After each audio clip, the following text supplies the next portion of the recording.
Hey guys, how you guys doing? This is Brother Chris back here. We're going to talk about magic today. You're probably wondering by now, what is magic? It depends on who you ask, really.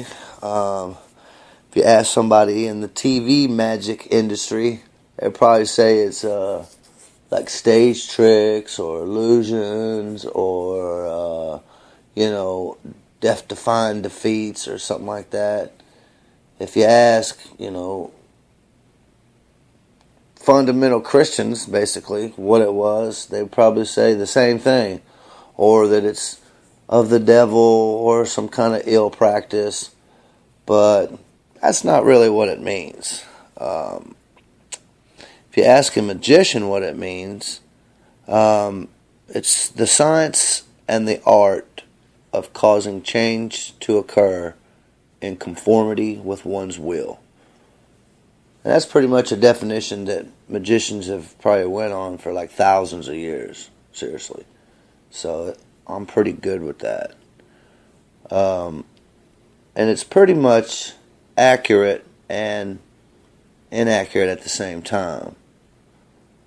Because to the magician, everything that you say, everything you see, everything you do, everybody around you, everything around you, every thought, every word, every action, every reaction, everything is magic.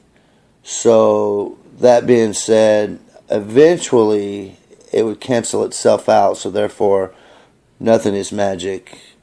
Magic doesn't really exist. The word magic is actually probably a bad term to use when talking to people, just because of the stereotypes that come along with it. I would probably prefer to call it just being alive, living life. But the word magic's just fun to say. So, I mean, if I seen some trash in a parking lot across the street and I decided to go over there and get it, throw it in the trash can, then I basically performed magic. I've caused a change to happen in conformity with my willpower. So, based off of that, everybody does magic, whether they know it or not. That's why I laugh when people say that magic is Satanism, because it's not. It is absolutely not. All it is causing change to occur in conformity with one's willpower. That's basically you wanting to do something and then you doing it.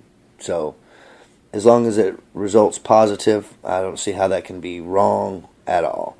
I mean, even in churches, ritualistic magic is performed because they are doing the same thing. They're causing change through prayer to occur in conformity with all their willpower. And doing it over and over and over, that's what makes it ritualistic. So, even in your most popular churches, they're performing ritualistic magic. So, I'm going to quote from my teacher's curriculum. And I'm going to say that every thought is a prayer and every word is a spell. Which, like he said, is a pretty good place to start to understand magic in its entirety. Magic doesn't necessarily mean candles, incense, robes, or dark rooms, although that kind of practice is used by some people.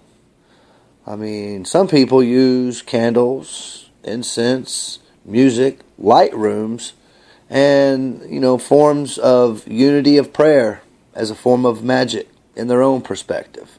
So, it's basically the way that you view it and what's good for you. I mean, judging a person for what they strive for and what makes them happy, it's not only a waste of time, it's interrupting your own magic. I mean, you shouldn't pass judgment on anybody, anything, for any reason. Like I said, it's not for you to judge. If it doesn't affect you, it shouldn't bother you one bit. Just let it go, and it won't bother you. So, ritualistic magic is done all over, all the time, every day, all walks of life does it, and most of them don't even know it. And, the masters of magic, the adept, that, most magicians call them, they can perform on-the-spot magic. And they don't have to have anything. All they have to have is their mind. So, it kind of leads me into the first kind of magic that, is going to start off this series. And that's basically accepting and rejecting thoughts.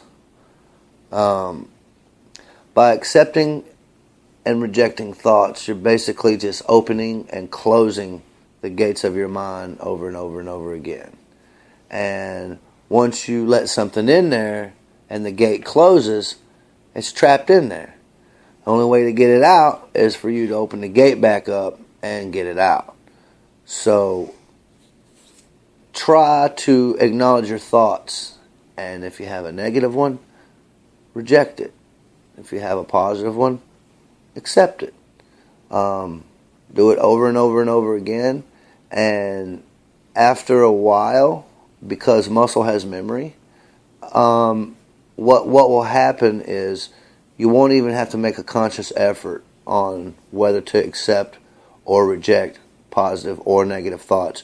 Your brain will just start doing it, and that's a form of controlling your thoughts. I mean, you have to practice them for 3 or 4 months, and it doesn't necessarily affect every single thing that you think. It affects what other people say to you, what other people do to you, things you see, things you hear, things you come across. It's the first step in changing everything for the positive. I mean, it's really hard to accept the fact that you can control all your thoughts, but you certainly do have the switch in there to be able to accept or reject negativity and positivity. You do have that much power. So the very first step is that. And that's the first magic you're going to be working with here. And, you can be cursed or blessed by the things you do or say. And we'll get into the neuro-linguistic programming and what that means in a little bit. But you can definitely be programmed by what you say and do on a routine basis. I mean, everything starts with a thought. And it's either positive or negative. If it's positive, accept it. If it's negative, reject it. Through the law of vibration and correspondence, the positive thoughts are going to attract more positive, and the negative thoughts are going to attract more negative. So based off of that theory, what happens is those thoughts become actual ideas. The ideas become habits. The habits become your rhythm, and your rhythm becomes your reality, which is ultimately your existence. So if you can start with accepting or rejecting negativity and positivity way back in the beginning of the original thought, if you can recognize that, and you'll be able to by practicing this. Like I said, after 3 or 4 months of reprogramming your mind to do this, your mind will actually be reprogrammed, and it will do it itself. So it will happen. Just keep doing it, and you'll notice the change that it has on you. And it'll actually affect you immediately. You'll see exactly what I'm talking about as soon as you make a conscious effort to do that. So, I mean, a negative person equals a negative life, and that's their magic that they've created for themselves. And until they unprogram that and reprogram it positive, it's only going to be negative, because that's all there is. Everything you say or think or do or manifest or anything you do in life has a charge to it. It's either positive or negative. And that's pretty much the basics of all magic. I mean, it's pretty simple. You really get out of it what you put in it. I mean, it doesn't this should make sense. I mean, I can't think of a better way to make sense out of it than that. So what I'm going to do is I'm going to wrap it up, and I'll see you in the next lesson.